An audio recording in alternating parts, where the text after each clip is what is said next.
धर्म पे भी होनी चाहिए, थोड़ी बात आध्यात्मिकता पे भी होनी चाहिए। धर्म अनेक हैं और सभी धर्मों ने परमात्मा तक पहुंचने के रास्ते बताए हैं, लेकिन हर रास्ता सबके लिए सही नहीं है। लेकिन किसी एक रास्ता को पकड़ के अंतिम रास्ते तक पहुंचा जा सकता है।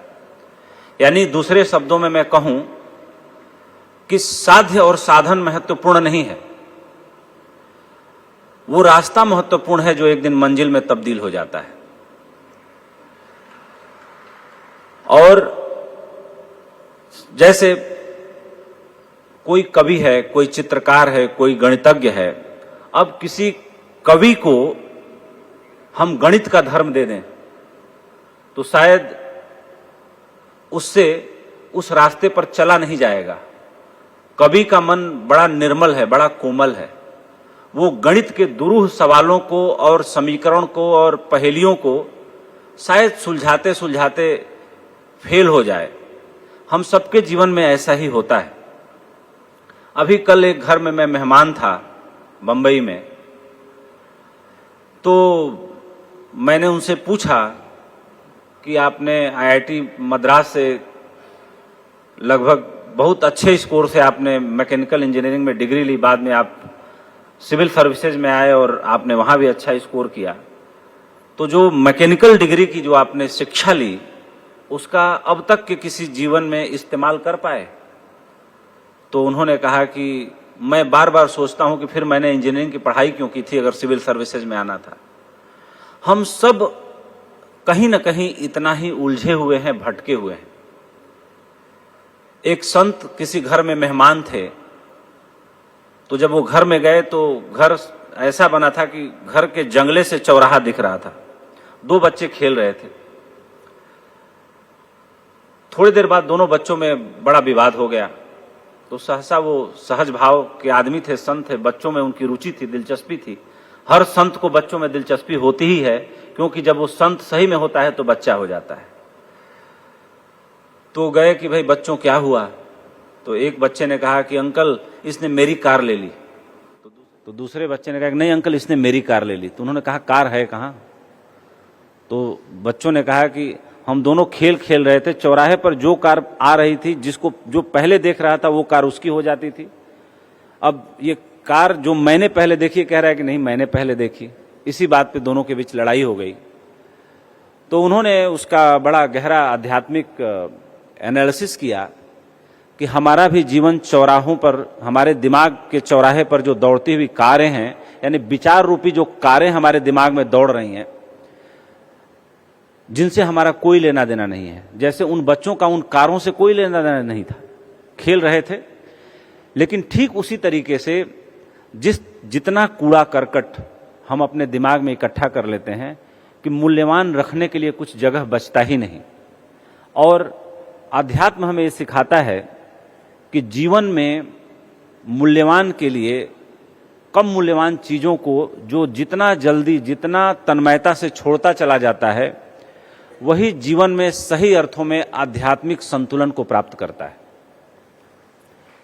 लेकिन अक्सर हम देखते क्या हैं कि जैसे रहीम का दोहा है, अगर मैं गलत नहीं हूं तो, बहुत बचपन में पढ़ा था कि साधु जैसा ऐसा चाहिए जैसा सूप स्वभाव, सार सार को गही रहे थोथा दे उड़ाए। कि साधु का स्वभाव सूप जैसा होना चाहिए। चूंकि हम लोग गांव में पले बढ़े हैं तो अब तो सूप का इस्तेमाल होता नहीं शहरों में, लेकिन गांव में मैंने सूप देखा है कि माँ दाल बनाने के लिए उसको उछाल के उसके छिलके को अलग करती थी और दाल को अलग कर लेती थी। तो रहीम कहते हैं कि सज्जन और साधु का स्वभाव सूप की तरह होना चाहिए, जो व्यर्थ को हटा दे और जो मूल्यवान चीजें हैं उनको बचा ले। अध्यात्म हमें यही सिखाता है।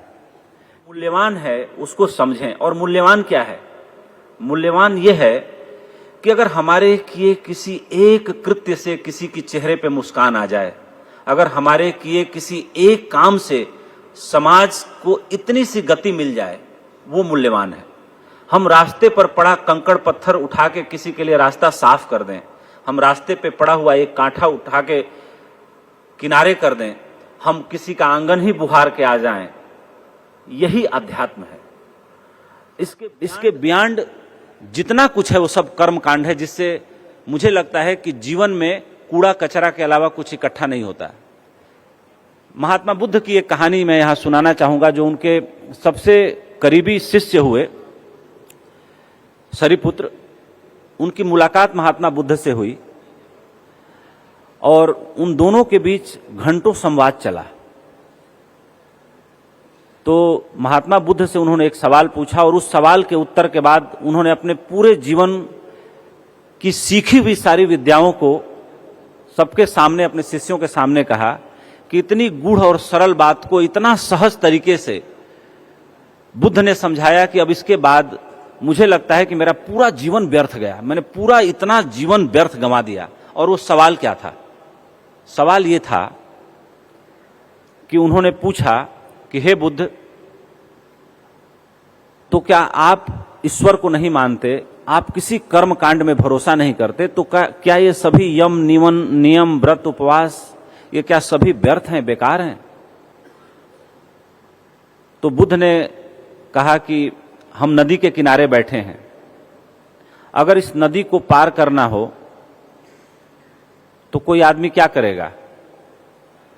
तो उन्होंने जवाब दिया कि अगर पानी गहरा नहीं होगा तो आदमी चल के नदी पार कर लेगा, अगर गहरा होगा, तैरना जानता हो तो तैर के पार कर लेगा, अगर डरता हो तो नाव की सहायता से पार कर लेगा। तो बुद्ध ने कहा कि अगर वो आदमी कहे कि वो नदी का दूसरा किनारा चल के स्वयं इधर आ जाए,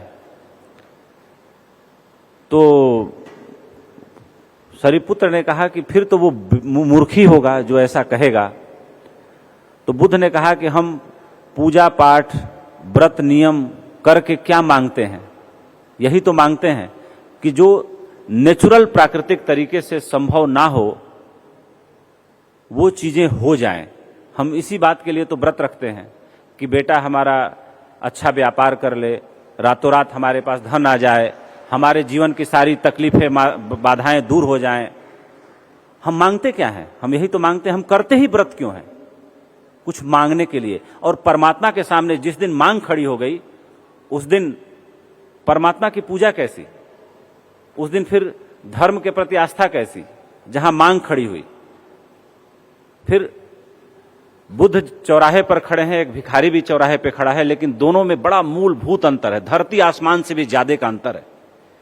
भिखारी कौड़ी कौड़ी जोड़ के सम्राट बनना चाहता है और एक सम्राट सब कुछ छोड़ के कटोरा लेके चौराहे पर खड़ा है एक वक्त की रोटी के लिए। ये अंतर है।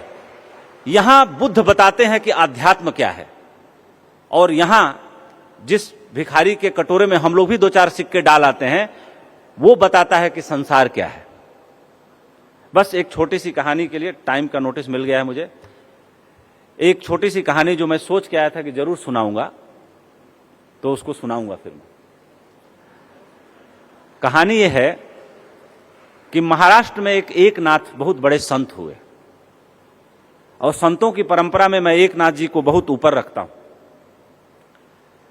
जैसे अगर कहा जाए कि इस भारत में कृष्ण राम इन सब लोगों को छोड़ के संतों की परंपरा में देखा जाए तो नंबर 1 पे मैं बुद्ध को रखना चाहूंगा, महावीर को रखना चाहूंगा, कबीर को रखना चाहूंगा, मीरा को रखना चाहूंगा, रैदास को रखना चाहूंगा, एकनाथ को रखना चाहूंगा। ये सारे उसी परंपरा के संत हैं। एकनाथ जी के यहां एक लड़का आया करता था, बहुत होनहार था, बहुत सारे सवाल पूछा करता था उनसे। एक दिन उसने एकनाथ जी से क्षमा मांगते हुए एक सवाल पूछा कि गुरुजी, मैं आपके संसर्ग में आके आधा संत तो बन ही गया हूं, लेकिन कभी कभी मेरा मन किसी सुंदर स्त्री को देख के, सोने चांदी के सिक्कों को देख के, बाजार की चमचमाती रौनक को देख के फिसल जाता है। आपका मन क्यों नहीं फिसलता?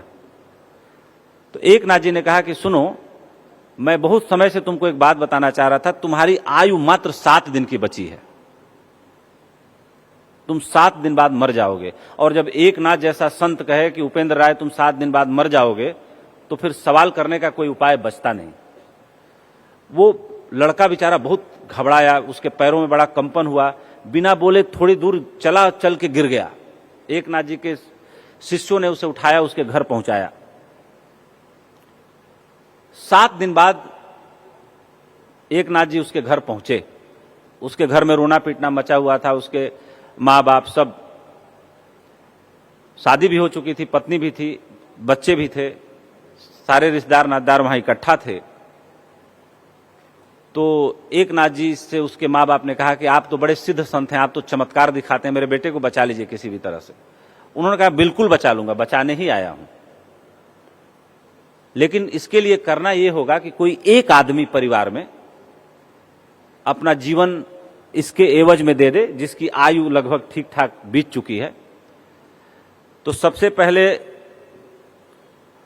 तो मां ने कहा कि मैं दे देती, लेकिन इसके पिता की ऐसी आयु हो गई है, अक्सर बीमार रहते हैं, अगर मैं छोड़ के चली गई तो इसके पिता का कोई ध्यान नहीं रखेगा। फिर एकनाथ जी ने उसकी पत्नी की तरफ देखा। पत्नी ने कहा कि अब तो ये जा ही रहे हैं, 2 छोटे छोटे बच्चे हैं, इनका ध्यान कौन करेगा। भाई की तरफ देखा तो भाई ने कहा कि मैं अपना प्राण नहीं दे सकता, मेरा भी परिवार है।